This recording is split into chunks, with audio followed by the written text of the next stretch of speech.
Hello guys, welcome back to our channel. তেঁতুলটা গুলে নিচ্ছে এখানে, দেখতেই পাচ্ছ। তেঁতুলটা গুলে বের করে কাঠগুলো বের করে নেবো।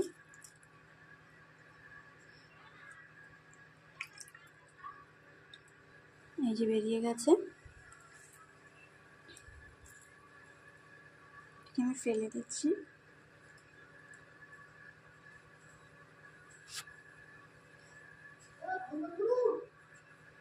গরম হয়ে গেছে, তো আমি তেঁতুলের গোলা জলটা দিয়ে দেব। সামান্য পরিমাণ জল দিয়ে দিয়েছি।